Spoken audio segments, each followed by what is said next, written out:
Praise the Lord. ലേവ്യ പുസ്തകം 8-ാം അധ്യായം 1 മുതൽ 36 വരെയുള്ള തിരുവചനങ്ങൾ. യഹോവ പിന്നെയും മോശയോട്, നീ അഹരോനെയും അവനോട് കൂടെ അവൻ്റെ പുത്രന്മാരെയും വസ്ത്രം, അഭിഷേക തൈലം, പാപയാഗത്തിനുള്ള കാള, 2 ആട്ടുകൊറ്റന്മാർ, കുട്ടയിൽ പുളിപ്പില്ലാത്ത അപ്പം എന്നിവയുമായി കൊണ്ടുവരികയും സഭയെ മുഴുവനും സമാഗമന കൂടാരത്തിൻ്റെ വാതിൽക്കൽ കൂട്ടുകയും ചെയ്യുക എന്ന് കൽപ്പിച്ചു. യഹോവ തന്നോട് കൽപ്പിച്ചതുപോലെ മോശ ചെയ്തു. സഭ സമാഗമന കൂടാരത്തിൻ്റെ വാതിൽക്കൽ വന്നുകൂടി. മോശ സഭയോട്, യഹോവ കൽപ്പിച്ച കാര്യം ഇതാകുന്നു എന്ന് പറഞ്ഞു. മോശ അഹരോനെയും പുത്രന്മാരെയും അടുക്കൽ വരുത്തി അവരെ വെള്ളം കൊണ്ട് കഴുകി. അവനെ ഉള്ളങ്കി ഇടുവിച്ച് നടുക്കെട്ട് കെട്ടിച്ച് അങ്കി ധരിപ്പിച്ച് ഏഫോദ് ഇടുവിച്ച് ഏഫോദിൻ്റെ ചിത്രപ്പണിയായ നടുക്കെട്ട് കെട്ടിച്ച് അതിനാൽ അത് മുറുക്കി. അവനെ പതക്കം ധരിപ്പിച്ചു. പതക്കത്തിൽ ഊറീമും തുമ്മീമും വെച്ചു. അവൻ്റെ തലയിൽ മുടി വെച്ചു. മുടിയുടെ മേൽ മുൻവശത്ത് വിശുദ്ധ കിരീടമായ പൊൻപട്ടം വെച്ചു. യഹോവ മോശയോട്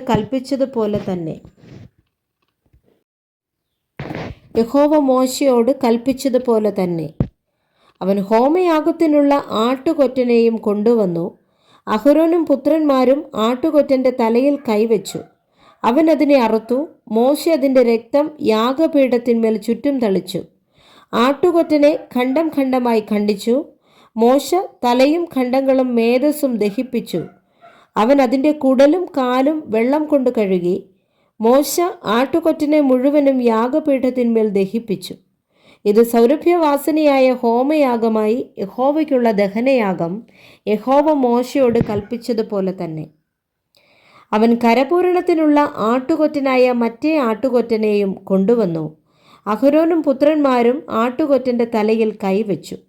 അവൻ അതിനെ അറുത്തു. മോശ അതിൻ്റെ രക്തം കുറെ എടുത്ത് അഹരോൻ്റെ വലത്തെ കാതിന്മേലും വലത്തെ കൈയുടെ പെരുവിരലിന്മേലും വലത്തെ കാലിൻ്റെ പെരുവിരലിന്മേലും പുരട്ടി. അവൻ അഹരോൻ്റെ പുത്രന്മാരെയും വരുത്തി. മോശ രക്തം കുറെ അവരുടെ വലത്തെ കാതിന്മേലും വലത്തെ കൈയുടെ പെരുവിരലിന്മേലും വലത്തെ കാലിൻ്റെ പെരുവിരലിന്മേലും പുരട്ടി. ശേഷം രക്തം മോശ യാഗപീഠത്തിന്മേൽ ചുറ്റും തളിച്ചു. മേധസ്സും തടിച്ച വാലും കുടലിന്മേലുള്ള സകല മേധസ്സും കരളിന്മേലുള്ള വപയും മോശ അഭിഷേക തൈലമെടുത്ത് കൂടാരവും അതിലുള്ളതൊക്കെയും അഭിഷേകം ചെയ്ത് ശുദ്ധീകരിച്ചു. അതിൽ കുറെ അവൻ യാഗപീഠത്തിന്മേൽ 7 പ്രാവശ്യം തളിച്ചു. യാഗപീഠവും അതിൻ്റെ ഉപകരണങ്ങളൊക്കെയും തൊട്ടിയും അതിൻ്റെ കാലും അഭിഷേകം ചെയ്ത് ശുദ്ധീകരിച്ചു. അവൻ അഹരോൻ്റെ തലയിൽ അഭിഷേക തൈലമൊഴിച്ച് അവനെ അഭിഷേകം ചെയ്ത് ശുദ്ധീകരിച്ചു. മോശ അഹരോൻ്റെ പുത്രന്മാരെ വരുത്തി അങ്കി ധരിപ്പിച്ച് നടുക്കെട്ട് കെട്ടിച്ച് തലപ്പാവും ഇടുവിച്ചു. യഹോവ മോശയോട് കൽപ്പിച്ചതുപോലെ തന്നെ. അവൻ പാപയാഗത്തിനുള്ള കാളയെ കൊണ്ടുവന്നു. പാപയാഗത്തിനുള്ള കാളയുടെ തലയിൽ അഹരോനും പുത്രന്മാരും കൈവച്ചു. അവൻ അതിനെ അറുത്തു. മോശ അതിൻ്റെ രക്തമെടുത്ത് വിരൽ കൊണ്ട് യാഗപീഠത്തിൻ്റെ കൊമ്പുകളിൽ ചുറ്റും പുരട്ടി യാഗപീഠം ശുദ്ധീകരിച്ചു. ശേഷം രക്തം യാഗപീഠത്തിൻ്റെ ചുവട്ടിലൊഴിച്ച് അതിനുവേണ്ടി പ്രായശ്ചിത്തം കഴിച്ച് അതിനെ ശുദ്ധീകരിച്ചു. കുടലിന്മേലുള്ള സകല മേധസ്സും കരളിന്മേലുള്ള വപയും മൂത്രപിണ്ഡം 2 അവയുടെ മേധസ്സും മോശയെടുത്ത് യാഗപീഠത്തിന്മേൽ ദഹിപ്പിച്ചു. എന്നാൽ കാളയെയും അതിൻ്റെ തോൽ, മാംസം, ചാണകം എന്നിവയെയും അവൻ പാളയത്തിന് പുറത്ത് തീയിലിട്ട് ചുട്ടുകളഞ്ഞു. മൂത്രപിണ്ഡം 2 അവയുടെ മേധസ്സും വലത്തെ കൈക്കുറകും അവനെടുത്തു. യഹോവയുടെ സന്നിധിയിലുള്ള പുളിപ്പില്ലാത്ത അപ്പം ഇരിക്കുന്ന കുട്ടയിൽ നിന്ന് പുളിപ്പില്ലാത്ത ഒരപ്പവും എണ്ണയപ്പമായ ഒരു ദോശയും ഒരു വടയും എടുത്ത് മേധസ്സിന്മേലും കൈക്കുറകിന്മേലും വെച്ചു. അവയൊക്കെയും അഹരോൻ്റെ കയ്യിലും അവൻ്റെ പുത്രന്മാരുടെ കയ്യിലും വെച്ച് യഹോവയ്ക്ക് നീരാജനം ചെയ്തു. പിന്നെ മോശ അവയെ അവരുടെ കയ്യിൽ നിന്ന് എടുത്ത് യാഗപീഠത്തിന്മേൽ യാഗത്തിന്മീതെ ദഹിപ്പിച്ചു. ഇത് സൗരഭ്യവാസനയായ കരപൂരണയാഗം, യഹോവയ്ക്കുള്ള ദഹനയാഗം തന്നെ. മോശ അതിൻ്റെ നെഞ്ച് എടുത്ത് യഹോവയുടെ സന്നിധിയിൽ നീരാജനാർപ്പണമായി നീരാജനം ചെയ്തു.